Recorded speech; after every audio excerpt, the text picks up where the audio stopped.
Y'all, my name's Bang Bang Billy, most badass instructor you ever met. So, I'm gonna tell y'all right now, the reason I'm charging y'all $1,800 for this weekend is just to teach y'all how to fight. So, always carry a piece of wood with you. That's the only way to do it. Nobody else knows what they're talking about. You carry a piece of wood with you, and we're gonna get our super tactical shot timer on.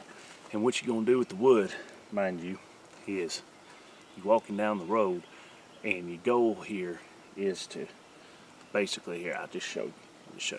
Watch slow, watch fast, watch slow. I'm gonna move fast. Y'all try to follow me here. So when somebody comes,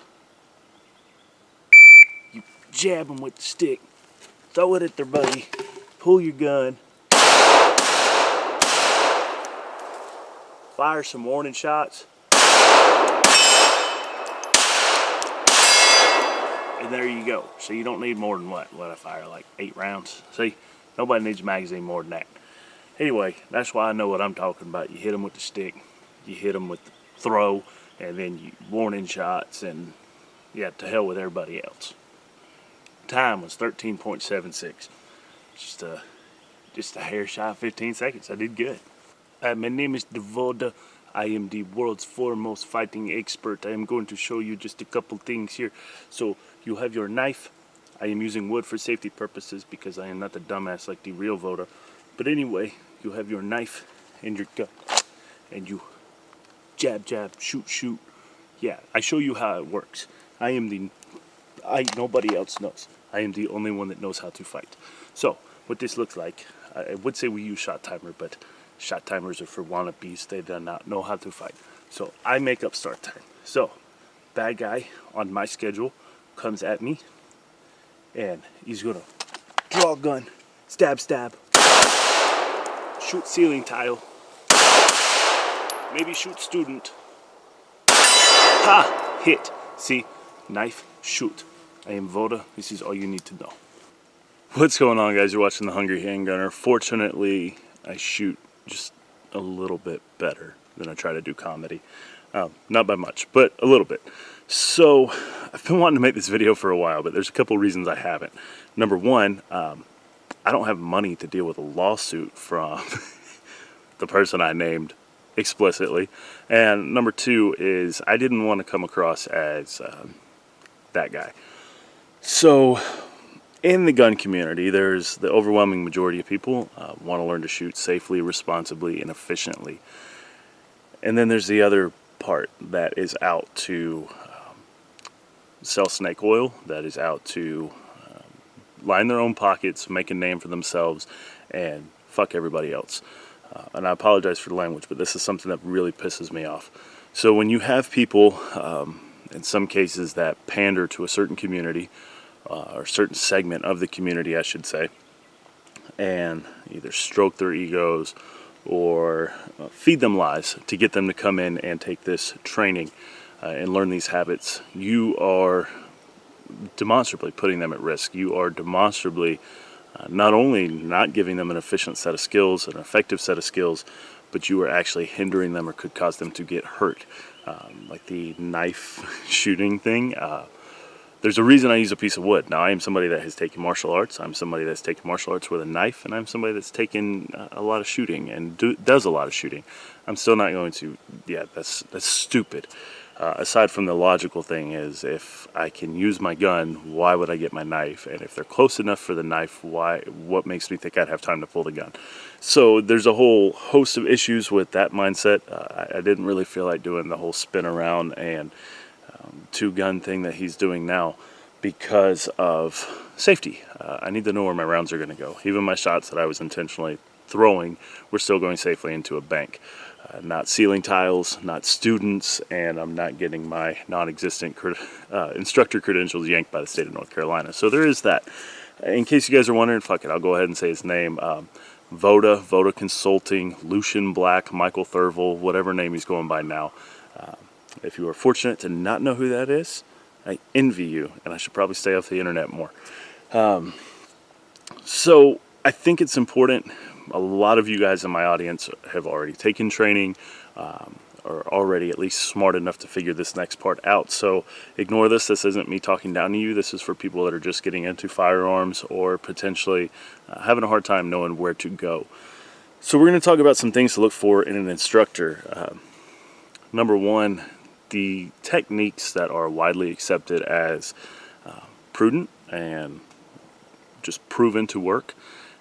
That's the key part. They're proven to work. They weren't fabricated in a range somewhere with, somebody saying, hey, nobody's ever done it this way, and I know there's probably a million reasons why, but this is the new best way. We're simple creatures when we boil it down, right? When that fight or flight response is activated, we're pretty simple. We are going to either panic and do something completely erratic, or we're going to revert to muscle memory and habit. So the less complicated a lot of your drills and techniques are, the better chance that you'll be able to employ them if you're actually in a situation where you need them to save your life or the life of somebody else. Getting overly complicated, it's not. It may look good for Instagram, it may look good for YouTube. The chances of you actually being able to employ those techniques, So over time, these things have been learned by blood, by either good guys using them and winning, or good guys trying things and not winning, or bad guys using them and either winning or not winning. So these lessons have been paid for with lives. These lessons have been paid for with blood. These lessons have been paid for time and time again.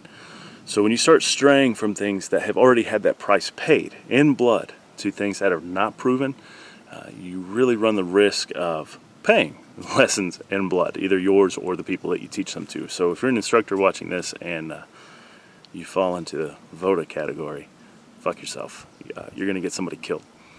So I think it's important when you're looking for an instructor, most of what they teach should be just kind of widely accepted. Now I do realize innovation comes along, things come along, and people are like, whoa, no. Well, there's a difference between, designing a thing that people are like, I don't know about that you can test under ideal conditions out here at the range. It either works or it doesn't, right? Nobody gets hurt if it's safe. Obviously if things blow up, that's not good. But items you can test. Methodology, it's a little bit harder to test. Now there are things like simunition training, and I'm getting off on a rabbit hole. But most credible instructors are going to teach a curriculum or some variation of that curriculum that's widely accepted in the shooting sports community. For instance, if you have an instructor that is, we're going to go ahead and clear this gun because I don't have ear pro on and I do not feel like dealing with that, even though we're at a safe location. Gun is clear. So, for instance, you have an instructor that says when you shoot, you should place your hand as high up on this gun as you can. Your support hand should wrap around. You should try to get your thumb off to the side, and that's a good shooting grip. Okay, how many other instructors are saying the same thing, right? Widely accepted. If an instructor says, hey, on your sights, you should try to get that front sight between the notch on the rear sight, try to keep your focus on the front sight, widely accepted. Demonstrably effective. If an instructor says, hey, these red dots, they're fast, I know they're not widely across the board accepted yet. They're getting that way, but they're fast. They're faster than iron sights. They're more accurate than iron sights.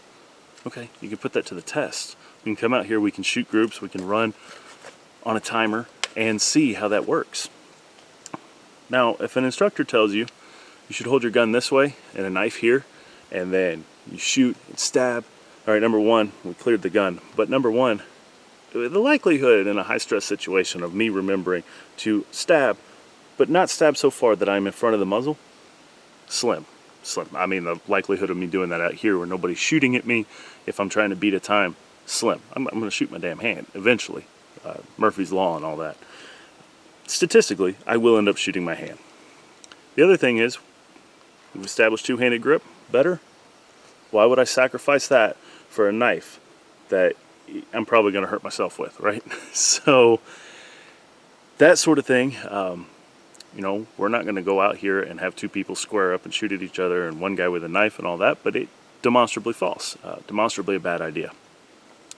The same with his, and I don't have another gun on me to show you, but he's got this new thing. And I'm really focusing on Voda just because it's the most glaring example, and it's such a good example of what I'm talking about. With two guns, again, we've demonstrated that Two hands-on gun, faster, more accurate shots, or we've referenced that. Why would you sacrifice that to have two guns? Decreased whatever. I mean, that's fun. It's cool to do for Instagram, cool to do for YouTube. A really terrible idea for a gunfight. And I know somebody somewhere is going to bring up ammunition. They make these things. They're magazines. This is a lot easier to carry than a second gun, and a lot easier to use effectively via reload than getting a second gun out and maintaining proficiency that way. I will caution people to stay away from instructors without an objective standard, right? If it's a pay me this amount of money and you're going to pass, I'll give you your certificate, I'll declare you Ninja Warrior Master of 2020, stay away from that. There needs to be some objective standards that you have to meet in order to pass that class. Now, does that mean that if you don't pass a class, I don't think you should own a gun? No, not at all. That's not what I'm saying. It's your Second Amendment right. I wholeheartedly support that. But if you're going to training without an objective standard to try to meet or pass, just throwing your money away. I mean, you could do the same thing at the range on your own for the most part. So I think having an instructor that says, here's the score that you need to meet to pass. Here's how I'm going to help you get to that score. And again, these are arbitrary numbers, but they speak to an objective standard. They speak to a goal at the end of the day. That's the big thing with shot timers. They don't lie. I'm sure there's some cheap ones that do, and it's telling me that I have a 20.49 time. We'll go ahead and turn that off and get distracted. These will let you know if you, for instance, if I have a bad grip and my instructor fixes my grip and I start noticing that, hey, I'm shaving tenths of a second off my time, or my accuracy is improving and my time's getting better. It's an objective standard. If you find an instructor that doesn't believe in these, I would caution you to stay away from them. They may be able to teach you the basics of shooting a gun well, but as far as performing under pressure, improving, I would not go to an instructor that either doesn't use or doesn't believe in shot timers. I think that is a very cool tool that we have here in the shooting community, and fairly attainable for most of us to get. I think they're a great tool. So anyway, the other thing is medical. If you have an instructor that either doesn't think you need to carry medical with you or have some sort of medical training, I think that person ignores just the dynamic, fluid nature of a gunfight. That there is no guarantee that because I'm right and I'm virtuous and I'm the good guy, there is no guarantee that I'm going to win. There is no guarantee that I'm going to go home with the same amount of holes I was born with. I may have some extra holes. I may have some life-altering or life-ending injuries from that altercation. And having a rudimentary grasp on how to treat those injuries, and not just for me, but for my family or other innocents around me that end up getting hit, or hurt, or just day-to-day life, I think medical training is a good thing. And for a self-defense instructor, where you are defending yourself against a physical threat, to ignore the possibility that there might be grievous bodily injury received on your end, and knowing how to treat that, even if it's a simple thing like how to put a tourniquet on, basic stop the bleed class. This is good stuff to know, and any instructor that doesn't either offer that or push you to do that, maybe they're not looking at the total picture of self-defense. Now, I do a little bit of teaching on my spare time, mostly with friends or friends of friends and things like that, and most of these people are new gun owners, basically focusing on safety and how to use a firearm. Not necessarily how to fight with one, not necessarily low light classes and things like that. So this is not an attempt to bring business my way at all. I don't really have the time right now.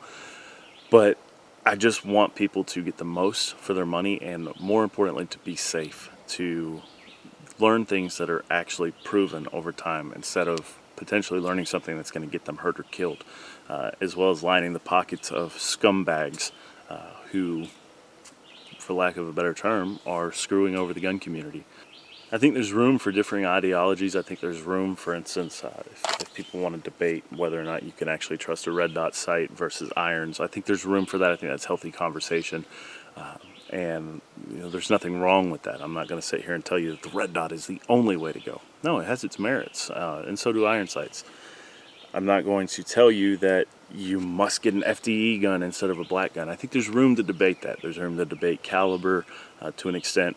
There's room to debate striker versus hammer-fired guns. Again, this is healthy conversation. I'm not saying everybody needs to fall in one way of thinking or another.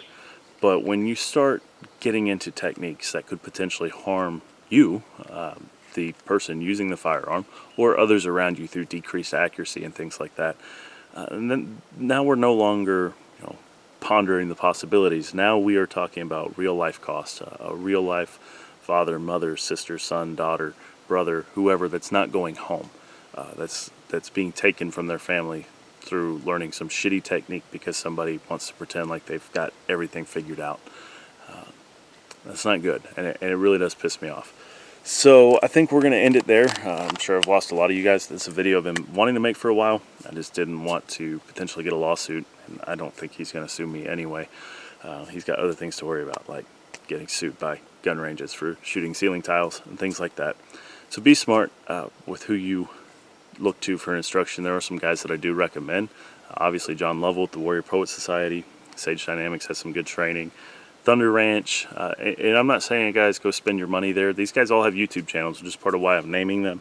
You can go on there and see their personality, their techniques. This stuff is not wildly innovative. This is stuff that's been done for years, and it works, and they keep using it, and these guys have credentials and things like that, and real life experience to back up why they teach the things they do, and that's also important. So that's just a few. That's not an all-inclusive list. I'm sure there's some I'm forgetting off the top of my head, but check them out. I realized there wasn't a whole lot of cool stuff in this video. Hopefully the intro made you laugh, some redeeming value. So stay safe, keep shooting. I'll see you next time.